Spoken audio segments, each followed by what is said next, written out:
Welcome my students.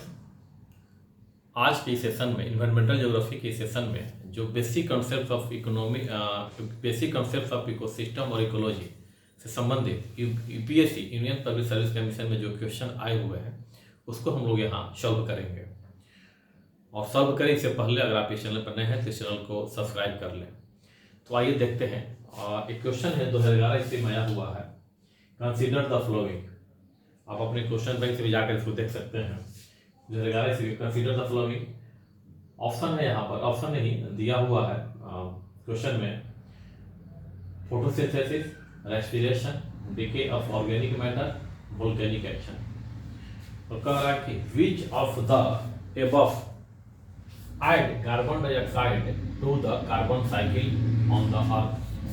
कह रहा है कि उपयुक्त में से कौन सी क्रिया कार्बन डाइऑक्साइड को पृथ्वी के कार्बन साइकिल में शामिल करती है, जोड़ देती है, कार्बन को कार्बन साइकिल में जोड़ देती है, ऐड कर देती है। ध्यान रखेंगे कि यहाँ पर ऐड शब्द है कि कार्बन डाइऑक्साइड को कौन सा उपयुक्त में से कौन सी प्रक्रिया कार्बन डाइऑक्साइड को कार्बन साइकिल में पृथ्वी के ऐड करता है, डिडक्ट नहीं करता। ध्यान रखेंगे डिडक्शन शब्द नहीं है, ये शब्द नहीं है, ऐड है। ठीक है, तो आइए देखते हैं कौन सा ऐड करता है, कौन सा डिडक्ट करता है। तो फोटोसिंथेसिस के बारे में हम जानते हैं कि फोटोसिंथेसिस क्या करता है, सूर्य के सनलाइट को, सोलर एनर्जी को केमिकल एनर्जी में चेंज कर देता है, लाइट एनर्जी को केमिकल एनर्जी में। ये क्रिया क्या होती है, क्रिया के बारे में हम जानते हैं कि कार्बन डाइऑक्साइड होता है,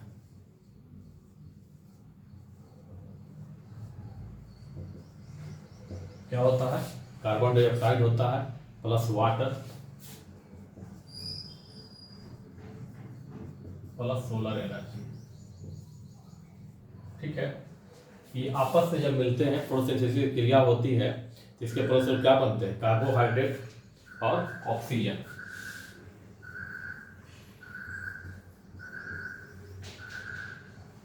carbohydrate plus oxygen plus other nutrients, on other nutrition बनता है। ठीक है, तो ये है। अब ये देखिए ये क्या कर रहा है इस प्रक्रिया में। अच्छा, पहले देख लेते हैं रेस्पिरेशन की। जहां तक बात करते हैं रेस्पिरेशन की, जब बात करते हैं तो रेस्पिरेशन में भी कार्बन डाइऑक्साइड की यहाँ पे जो प्रक्रिया होती है, आइए उसको हम लोग देख लेते हैं। रेस्पिरेशन में क्या होता है कि ग्लूकोज प्लस ऑक्सीजन ये जब आपस में क्रिया करते हैं तो क्या निकलता है, ग्लूकोज प्लस ऑक्सीजन तो निकलता है carbon dioxide, carbon dioxide plus water plus heat energy, plus क्या निकलता है, हीट एनर्जी। ठीक है, इसी प्रकार से जो वोल्केनिक क्रिया होती है तो वोल्केनिक क्रिया में आप देखते हैं कि वाटर वेपर एक बहुत बड़ा कंपोनेंट होता है। तो वाटर वेपर तो निकलता है, बहुत सारी चीज निकलता है, लेकिन महत्वपूर्ण जो है वाटर वेपर प्लस हम देखते हैं तो कार्बन डाइऑक्साइड प्लस में सल्फर डाइऑक्साइड भी निकलता है, सल्फर डाइऑक्साइड भी निकलता है, कार्बन डाइऑक्साइड सल्फर डाइऑक्साइड। और जब डिके ऑफ ऑर्गेनिक मैटर भी जब डिके करते हैं तो वहां से भी कार्बन डाइऑक्साइड निकलता है। जब ऑर्गेनिक मटेरियल जब डिके करते हैं, साइकिल में जब जाते हैं, साइकिल में जब बनता है ऑर्गेनिक डिके का जब साइकिल बनता है तो वहां पे भी कार्बन डाइऑक्साइड जो है डिके करता है और एटमॉस्फेयर में जाकर के मिल जाता है। तो आप ये जो हमने देखा, आपने बताया फोटोसिंथेसिस में देखिए क्या हो रहा है, यहाँ पर कार्बन डाइऑक्साइड का क्या हो रहा है, कार्बन डाइऑक्साइड का यूटिलाइजेशन किया जा रहा है, किसके द्वारा, फोटोसिंथेसिस के द्वारा, प्लांट के द्वारा। यहाँ पर रिलीज नहीं हो रहा है किसी प्रकार का कार्बन डाइऑक्साइड का रिलीज एटमॉस्फेयर में फोटोसिंथेसिस के द्वारा नहीं किया जा रहा है। तो ये तो हमारा ऑप्शन नहीं होगा। ठीक है, क्योंकि ये कार्बन डाइऑक्साइड को एटमॉस्फेयर में ऐड नहीं कर रहा, प्लांट अपने अंदर उसको क्या कर रहा, संचित कर रहा है, कार्बन डाइऑक्साइड को रिसीव कर रहा है और अपने अंदर फोटोसिंथेसिस ला करके कार्बोहाइड्रेट के रूप में संचित कर दे रहा है। तो एटमॉस्फेयर से ले रहा है, एटमॉस्फेयर को दे नहीं रहा, मतलब कि कार्बन साइकिल में ऐड नहीं कर रहा है, कार्बन साइकिल से वो ले रहा है। अब हम रेस्पिरेशन की जब बात करते हैं तो यहाँ पे देखिए कार्बन डाइऑक्साइड यहाँ पे कार्बन है, इसमें कार्बन डाइऑक्साइड में कार्बन है। इसी प्रकार से ऑर्गेनिक मैटर में भी कार्बन है, और जब हम वोल्केनोज की बात करते हैं तब भी कार्बन है।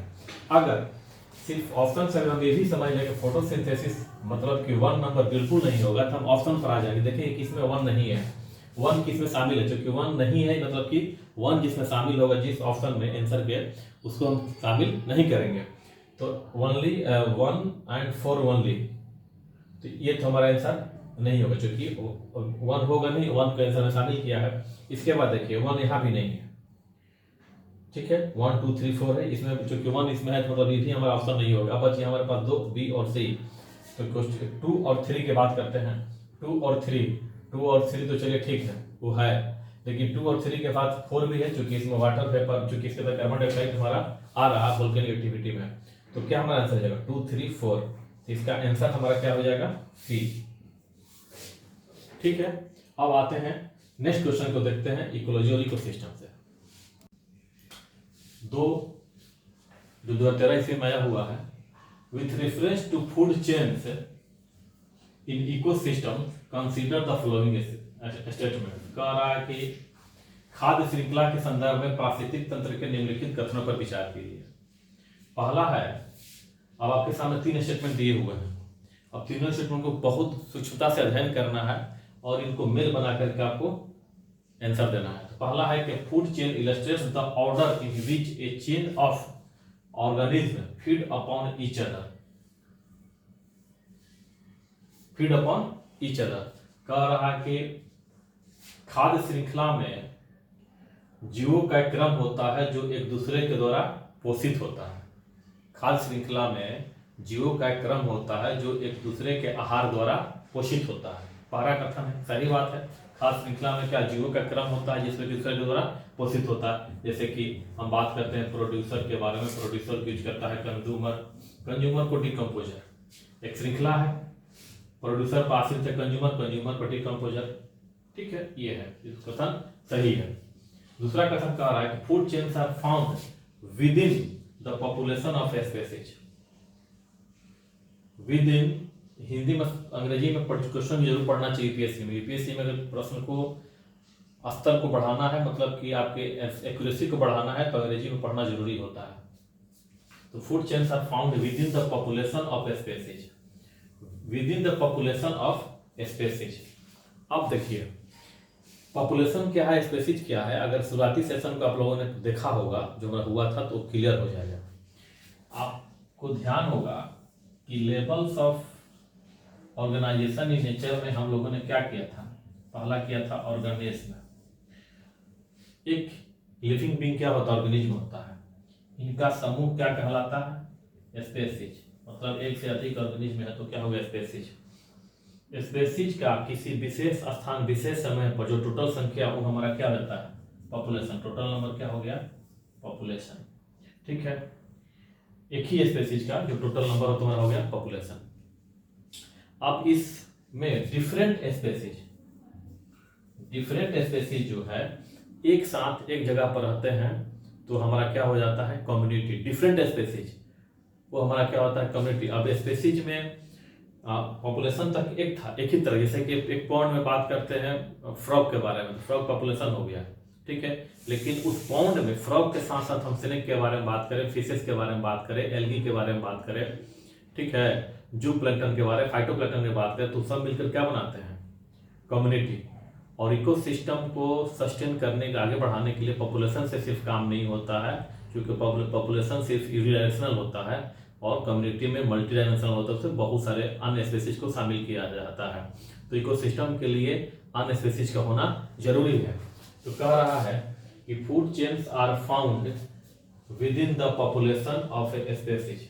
ठीक है, तो ये स्टेटमेंट हमारा क्या हो जाएगा, गलत हो जाएगा, क्योंकि फूड चेन्स में पॉपुलेशन की बात नहीं होता, ऑफ ए स्पीशीज क्या होता है, कम्युनिटी ऑफ डिफरेंट स्पीशीज। क्या हो जाएगा, कम्युनिटी ऑफ, चूंकि पॉपुलेशन के बाद इसके बाद क्या था, कम्युनिटी था। आप देख लीजिए सेशन को, तो कम्युनिटी ऑफ डिफरेंट स्पीशीज। ठीक है, तो ये हमारा ऑप्शन क्या हो जाएगा, गलत हो जाएगा। ठीक है, अब बात करते हैं कि एक किसमें से दूसरा कौन सा गलत है, तुरंत चेक करने चाहिए दूसरा किसमें है। दूसरा अर्थ ये गलत हो गया, ये गलत हो गया, क्योंकि 1 सही था तो 1 सब में था, लेकिन 2 तो किस में नहीं है, इसमें नहीं है, इसमें नहीं है, दोनों नहीं है, दोनों गलत हो गया। तो जब ये और ये गलत हो गया, ये में नॉन दिया ही हुआ तो अपने आप में ओनली ये क्या हो जाएगा, सही हो जाएगा। हमको तीसरे के पढ़ने की जरूरत ही नहीं, लेकिन फिर भी हम लोग यहाँ पर पढ़ेंगे। ठीक है, यही हमारा हल हो गया। अब क्या करेंगे, food chains illustrates the numbers of each organism which are eaten by others. कह रहा है कि फूड चेन जो है जीवों की संख्या की बात करता है, जो कि दूसरे के द्वारा, फिर दूसरे चरण की जीवों के द्वारा खाया जाता है। संख्या की यहाँ बात ही नहीं है, नंबर्स की तो यहाँ बात ही नहीं है। ठीक है, यहाँ नंबर्स की बात नहीं होता, ट्रॉफिक की बात होती है। ठीक है, तो तीसरा भी गलत है, लेकिन 2 सही हम आ गए, हमारा आंसर सही हो गया। तो इसका आंसर क्या हो जाएगा, ए। आप इसको देख लेंगे, लेवल्स ऑफ ऑर्गेनाइजेशन को देख लेंगे, आपका क्लियर हो जाएगा। इसको क्लियर है कि क्वेश्चन आपके लिए चुटकी का है, नहीं तो कभी नहीं हल होगा ये क्वेश्चन। ठीक है, अब आते हैं 3rd नंबर क्वेश्चन पे। क्वेश्चन नंबर 3, ये 2013 ईस्वी में आया हुआ है। क्वेश्चन है, Which of the following is the correct sequence of ecosystem in the order of decreasing productivity? इस क्वेश्चन को देख लीजिए। कह रहा है कि इसमें से निम्नलिखित में से कौन सा सीक्वेंस है जो इकोसिस्टम में डिक्रीजिंग प्रोडक्टिविटी अवरोही क्रम में, माने घटते हुए क्रम में इकोलॉजिकल प्रोडक्टिविटी मतलब पारिस्थितिकीय उत्पादकता को दर्शाता है घटते हुए क्रम में। तो हमने सेशन में पहले हुई थी कि इकोलॉजिकल प्रोडक्टिविटी क्या है, पारिस्थितिकीय उत्पादकता क्या है। पारिस्थितिकीय उत्पादकता, इकोलॉजिकल प्रोडक्टिविटी को परिभाषित करना है तो उसका एक लाइन का परिभाषा ये है कि the rate of generation of biomass is called ecological productivity. Biomass के उत्पादकता का दर ही पारिस्थितिकीय, बायोमास की उत्पादकता का दर ही पारिस्थितिकीय उत्पादकता है। अब ये जो है बायोमास की उत्पादकता है, 2 चीजों पर निर्भर करती है। एक है सौर्य प्रकाश, मतलब कि सोलर लाइट, और दूसरा है इस प्रकाश के उपयोग की क्षमता। सौर्य प्रकाश, सोलर लाइट, और दूसरा है सोलर लाइट का पौधों के द्वारा उपयोग की क्षमता। सोलर लाइट आ रहा है वो, और इसके पौधों के द्वारा कितना उपयोग किया जा रहा है उसकी क्षमता पर निर्भर करता है। तो ये है हमारा इकोलॉजिकल प्रोडक्टिविटी, पारिस्थितिकीय उत्पादकता। आपका डिक्रीजिंग ऑर्डर में देखिए। अच्छा, ये बनेगा कैसे, जरा ध्यान रखना होगा। तो ये ध्यान आप 2 चीजों पर है कि किस पे, सोलर लाइट पे और उसके उपयोग की क्षमता पर निर्भर करता है। तो अगर हमें ग्लोब की अगर बात हम करें, अगर हम ग्लोब की बात कर लेंगे तो ग्लोब पर ये इक्वेटोरियल एरिया है हमारा। इक्वेटोरियल एरिया में क्या होता है, सोलर लाइट बहुत ज़्यादा होता है। ठीक है, सोलर लाइट का मतलब, इसका मतलब कि जैसे जैसे इक्वेटर से नॉर्थ की तरफ और इक्वेटर से साउथ की तरफ जाएंगे, वैसे वैसे इकोलॉजिकल प्रोडक्टिविटी, पारिस्थितिकीय उत्पादकता कम होती जाएगी, क्योंकि सौर्य प्रकाश कम होता जा रहा है। ठीक है, लेकिन इसके अलावा भी इक्वेटोरियल एरिया में ही कुछ ऐसे अन्य प्रदेश होते हैं जहां पर की पारिस्थितिकीय उत्पादकता अधिक होती है। इक्वेटोरियल एरिया में, जैसे कि अगर इक्वेटोरियल एरिया से ऊपर की तरफ जा रहे हैं, इक्वेटोरियल के अलावा क्षेत्र के अलावा, जैसे कोई इंस्ट्यूरी है, इसके अलावा कोई सवाना प्रदेश है, ठीक है, लेक्स है, ओशन है, तो उससे भी इकोलॉजिकल जो हमारा प्रोडक्टिविटी है वो प्रभावित होता है। तो आइए देखते हैं कुछ इकोलॉजिकल प्रोडक्टिविटी कुछ प्रदेश का। तो इसमें हम जो है इकोलॉजिकल प्रोडक्टिविटी को हम लोग देख लेते हैं। जैसे कि पहला हम लोग ले लेते हैं, और यहाँ पे हमारा उत्पादकता है, प्रोडक्टिविटी है, प्रोडक्टिविटी को हम लोग मापते हैं ग्राम प्रति वर्ग मीटर प्रति वर्ष में, ग्राम प्रति वर्ग मीटर प्रति वर्ष में। ठीक है, अब यहाँ पे हम लोग ले लेते हैं रीजन को ले लेते हैं, प्रदेश को। तो पहला हम लोग ले लेते हैं इक्वेटोरियल ट्रॉपिकल पढ़ा लेते हैं equatorial rain forest. Equatorial rain forest, equatorial rain forest विश्वतीय वर्षा वन की उत्पादकता, तो विश्वतीय वर्षा वन की उत्पादकता जो है 2000 ग्राम प्रति वर्ग मीटर प्रति वर्ष होती है। इसी प्रकार से दूसरा ले लेते हैं हम एस्चुअरी, ज्वारनदमुख। एस्चुअरी की भी उत्पादकता जो होती है वो 2000 ग्राम प्रति वर्ग मीटर प्रति वर्ष होती है। तीसरा हम लोग लेते हैं टेम्परेट फॉरेस्ट, शीतोष्ण वन के बाद, शीतोष्ण one, temperate forest. Temperate forest की जो उत्पादकता होती है वो होती है 1300 ग्राम प्रति वर्ग मीटर प्रति वर्ष। चौथे नंबर पर हम लोग लेते हैं टेम्परेट के अलावा सवाना का है 700 ग्राम प्रति वर्ग मीटर प्रति वर्ष। हालांकि सब यहाँ तो लिख दिया है, लिखा लगाने की जरूरत नहीं थी, ये तो लगा दिया है। सवाना के बाद जो है वो हमारा है एग्रीकल्चरल लैंड है, या एग्रीकल्चरल लैंड के अलावा एग्रीकल्चरल फील्ड कर दीजिए। एग्रीकल्चरल फील्ड की जो प्रोडक्टिविटी होती है वो है 650 ग्राम प्रति वर्ग मीटर प्रति वर्ष। ठीक है, इसके बाद जो है लेक्स के बारे में बात करते हैं। लेक्स झील 6 नंबर पे हमारा लेक्स आ जाते हैं, और 7 नंबर पे हमारा ओशन है, ओशन सागर। लेक्स का तो भी नहीं ध्यान आ रहा है, लेकिन जो सागर है उसका है 155 ग्राम प्रति वर्ग मीटर प्रति वर्ष, 155 ग्राम प्रति वर्ग प्रति 155 ग्राम प्रति वर्ग मीटर प्रति वर्ष, ये सागर का है। अब इसको अगर हम लोग यहाँ पर सेट करें तो हमारा आंसर आपको मिल जाएगा। देखिए, और ये किसके आधार पर है, सोलर लाइट, किस प्रकार से सोलर लाइट उसका उपयोग कितना अधिक हो रहा है। जहां पर वनस्पति सोलर लाइट भी आ रहा है, वनस्पतियों की गहनता भी अधिक है, तो प्रोडक्टिविटी अपने आप वहां पर बढ़ जाएगी। उस हिसाब से इसको हम लोग कर सकते हैं। तो ओशन पहले स्थान पे है, ये तो नहीं होगा। ठीक है, इसके बाद मैंग्रोव, इस पर विचार करेंगे।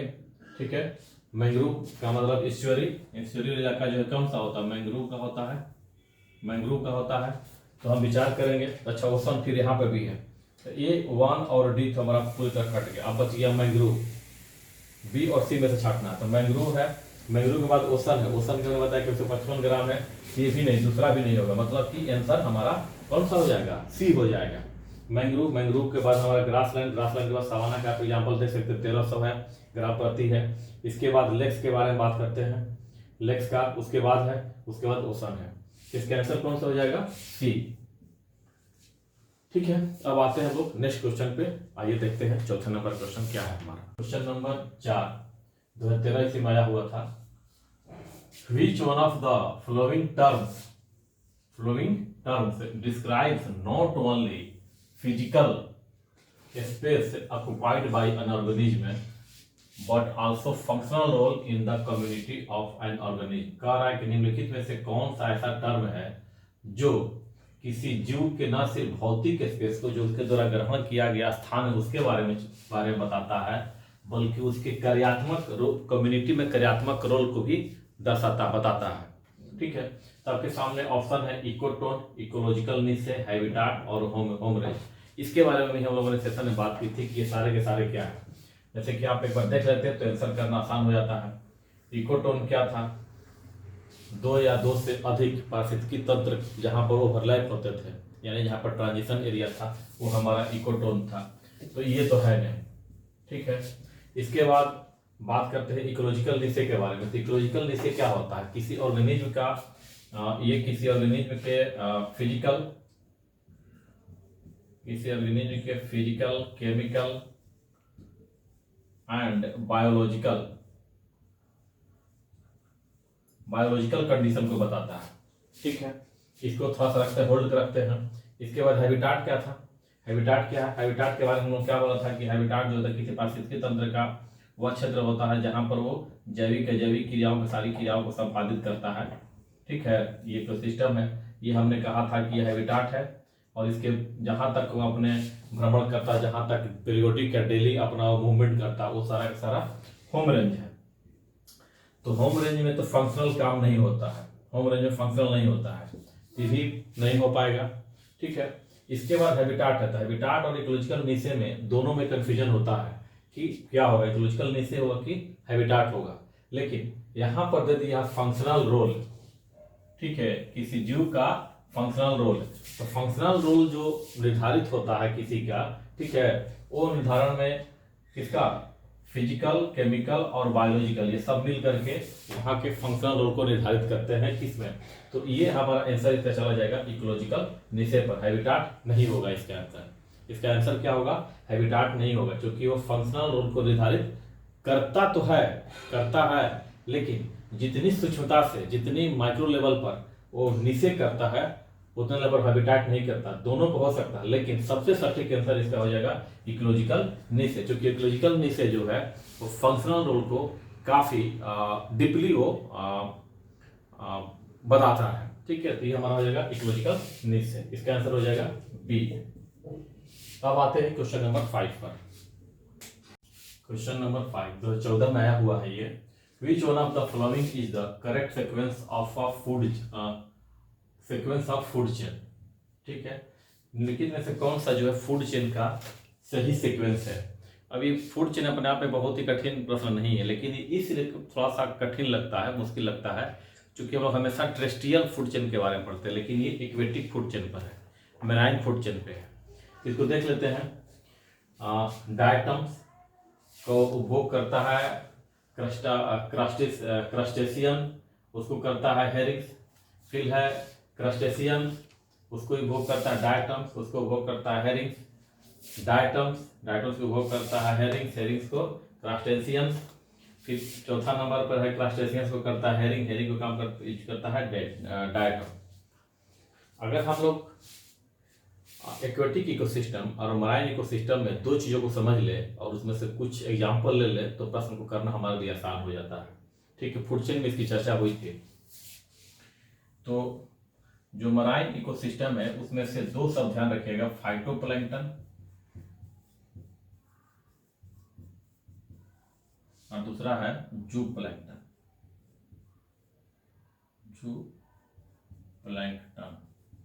फाइटोप्लैंक्टन वो होते हैं मराइन इकोसिस्टम में जो अपना भोजन स्वयं बनाते हैं, और जूप्लैंक्टन वो होते हैं जो फाइटोप्लैंक्टन का उपभोग करते हैं। ठीक है, तो अब फाइटोप्लैंक्टन में जब हम बात करते हैं तो इसके एग्जांपल में डायटम और एल्गी को ले लेते हैं। किसको, डायटम और एल्गी। ठीक है, जूप्लैंक्टन की जब हम बात करते हैं तो जूप्लैंक्टन में हम लोग बात कर लेते हैं, इसमें शामिल कर लेंगे क्रस्टेशियंस को, क्रस्टेशियंस और प्रोटोजोआ,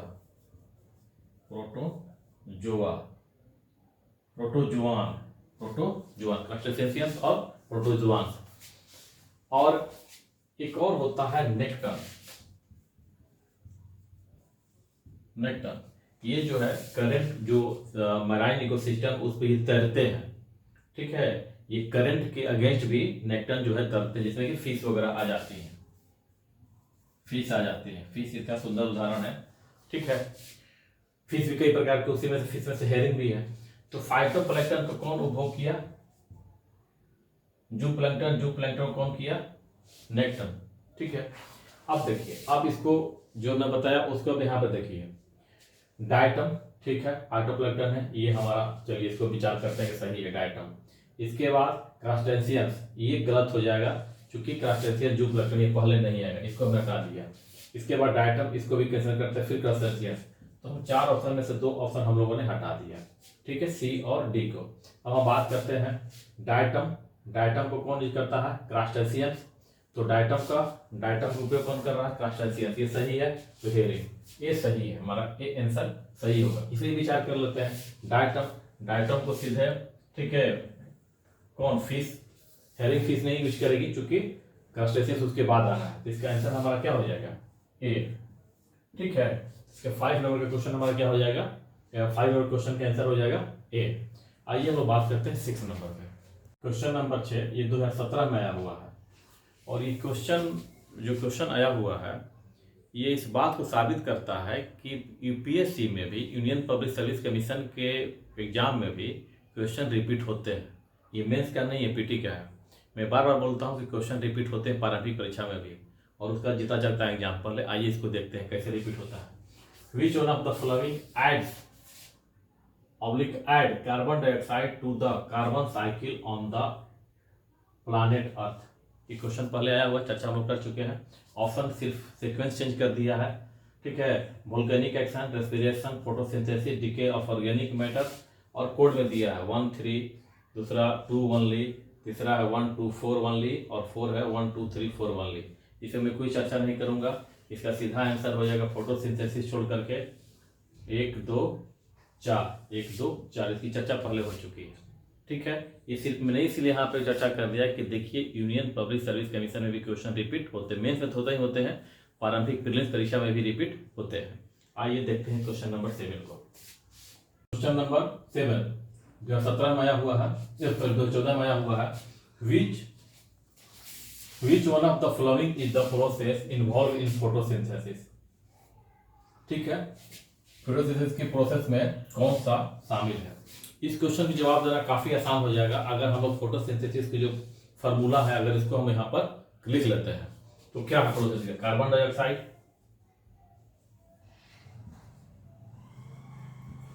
डाइऑक्साइड, हम जानते हैं क्या होता है। कार्बन डाइऑक्साइड होता है plus water plus solar energy. ठीक है, कार्बन डाइऑक्साइड की उपस्थिति में जो सूर्य जो है फोटोसिंथेसिस की क्रिया करता है। ये जब करता है तो क्या बनता है? कार्बोहाइड्रेट, ऑक्सीजन,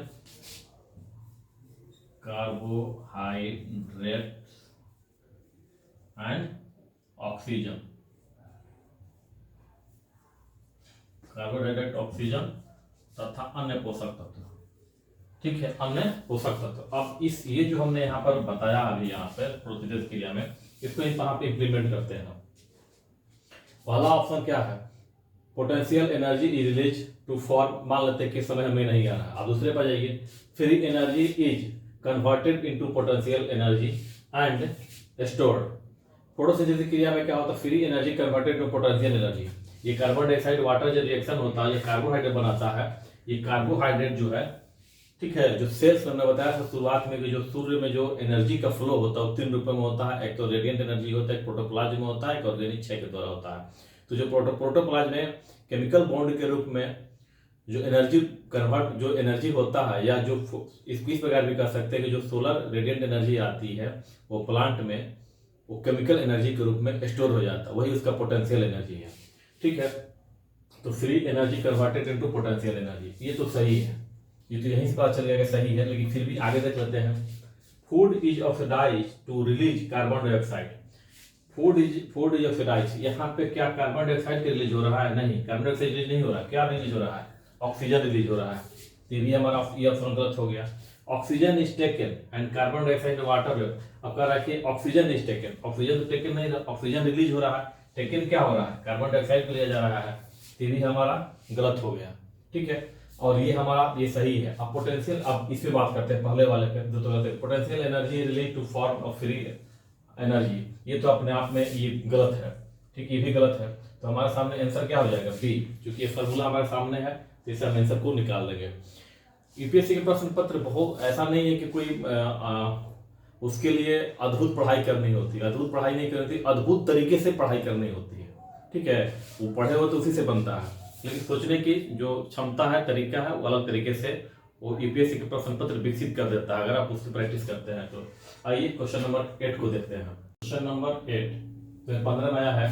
क्वेश्चन है which one of the following is the best description of ecosystem. कह रहा है निम्नलिखित में 4 जो ऑप्शन दिए हुए हैं इनमें कौन सा जो इकोसिस्टम का सबसे अच्छे तरीके से परिभाषित करता है। फिर ऑप्शन को देख लेते हैं। ये क्वेश्चन भी एक से संबंधित इसी तरीके से क्वेश्चन आ चुका है, चर्चा हम लोग कर चुके हैं पहले, लेकिन फिर भी इसको देखते हैं। ये है एक कम्युनिटी क्या है इकोसिस्टम। एक पहला ऑप्शन है a community of organism interacting with one other. कह रहा है कि कम्युनिटी ऑफ ऑर्गेनिज्म, सिर्फ ये ऑर्गेनिज्म जीव के बारे में बात कर रहा है, मतलब कि ये सिर्फ बायोटिक के बारे में बात कर रहा है। ठीक है, ये सही नहीं है, हम लोग जानते हैं, गलत है। अच्छा, इसको अगर करना इसी प्रकार से, तो हमने ये जो levels of organisation in nature जो किया है हम लोगों ने, इसको अगर ध्यान में रखेंगे तो इस क्वेश्चन को करना आसान है। आइए दूसरे नंबर पर, that part of earth which is inhabited by living organism. ये भी कह रहा है कि सिर्फ लिविंग ऑर्गेनिज्म के बारे में बात कर रहा है कि जहां पर लिविंग ऑर्गेनिज्म रहते हैं, ये भी सही नहीं है। ठीक है, तीसरा है a community of organism together with environment.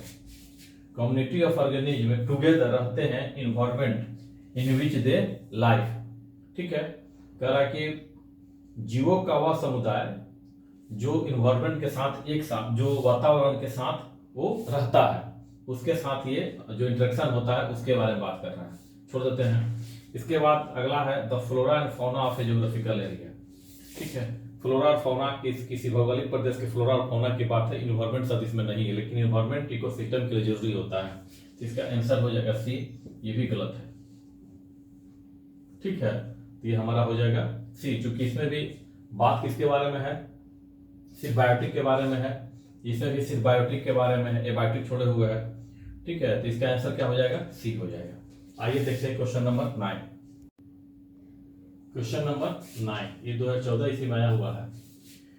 ये जो क्वेश्चन है, lichens which are capable of initiating ecological succession even on a bare rock are actually a symbiotic association of। ये क्वेश्चन देखने के बाद, ये क्वेश्चन बहुत ही आसान है, लेकिन जिस प्रकार से प्रेजेंट किया गया लगता है कितना कठिन है। तो यूपीएससी में प्रश्न जो क्वेश्चन होते हैं, इस प्रकार फॉर्मेट भी किए जाते हैं, लगता है कि बहुत कठिन है, लेकिन अगर सावधानी से पढ़े तो आसान भी होता है। इसी क्वेश्चन से क्या आप हम समझ सकते हैं कि lichens which are capable of initiating ecological succession even, कह रहा है कि जो कैपेबल होता है शुरुआत करने के लिए इकोलॉजिकल सक्सेशन एक बेयर रॉक पे, और एक्चुअली क्या है, सिम्बायोटिक एसोसिएशन है, सिम्बायोटिक सहजीवी संबंध है। लेकिन ठीक है, तो मेन हमको जानना है लाइकेंस के बारे में और सहजीवी संबंध के बारे में, सिम्बायोटिक एसोसिएशन के बारे में। तो लाइकेंस का सिम्बायोटिक एसोसिएशन जो होता है, चूंकि हम जानते हैं कि लाइकेंस क्या होते हैं, दो ऑर्गेनिज्म का आपस में म्यूचुअल रिलेशन होता है, उसी को हम लोग बोल देते हैं लाइकेंस। लेकिन ये दो होते कौन है, एक होता एल्गी जो कि आउटोट्रोफ्स होता है, अपना भोजन स्वयं बनाता है, उसी आउटोट्रोफ्स को हमारा जो होते हैं फंजाई होते हैं, एल्गी के ऊपर ही क्या होते हैं, फंजाई होते हैं, जो अपना भोजन एल्गी से ग्रहण करते हैं। ये हेटेरोट्रॉफ्स है, ये अपना भोजन स्वयं नहीं बनाता। तो इन दोनों के ऊपर जो ये दोनों का जो सिम्बायोटिक रिलेशनशिप होता है, उसी को हम लोग लाइकेन या कुछ लोग लिचेंस बोलते हैं। लाइकेन एल्गी इनको क्या देता है, एल्गी फंजाई को फूड देता है, और ये इसको क्या करता है, शेल्टर देता है। ठीक है, इसी को हम लोग लाइकेन कहते हैं। सिंपल सा क्वेश्चन था ये। ठीक है, तो इसका आंसर क्या हो जाएगा, बी। आइए क्वेश्चन नंबर 10 को देखते हैं। क्वेश्चन नंबर 10 तो 13 का है, ये भी बहुत ही सिंपल आसान क्वेश्चन है। Which with reference to the food chains in ecosystem which of the following kinds of organism is are known as decomposer organism और ऑर्गेनिज्म। ठीक है, तो कह रहा है कि फूड चेन खाद्य श्रृंखला के संदर्भ, इकोसिस्टम में जो खाद्य श्रृंखला होती है, उसमें खाद्य श्रृंखला होती है, उसमें से डिकम्पोजर की भूमिका निम्नलिखित में से कौन जीव या जीव का समूह निर्धारित होता है, डिकम्पोजर। ठीक है, खाद्य श्रृंखला में तो उसमें से डिकम्पोजर जो होता है घटक होता है, इसको ऑप्शन देख लीजिए। पहला है वायरस है, दूसरा है फंजाई है, तीसरा है बैक्टीरिया है। और दिया हुआ है यहाँ पे आंसर में दिया हुआ है, ए में ओनली ए, बी में 2 और 3, सी में 1 और 3, और डी में 1, 2 और 3। तो हम जानते हैं कि जो हमारा डिकम्पोजर होता है, प्रोड्यूसर, कंज्यूमर और डिकम्पोजर की जो बात होती है, तो डिकम्पोजर इसके डिट्रीब्योर भी कभी कभी कहा जाता है। उसमें वायरस नहीं है, उसमें फंजाई और बैक्टीरिया है। बहुत सारा आसान प्रश्न है। तो 2 और 3 इसका आंसर क्या हो जाएगा, 2 और 3 इसका आंसर क्या हो जाएगा, बी, 2 और 3 ओनली। ठीक है, तो ये हमारा होगा क्वेश्चन नंबर 10। तो मुझे उम्मीद है कि ये डिस्कशन हम लोग 10% का किया लास्ट ईयर का, आपके लिए काफ़ी फायदेमंद रहेगा। आगे हम लोग इस प्रकार का सेशन और करते रहेंगे, हमारा फीडबैक जरूर देंगे। Thank you for watching.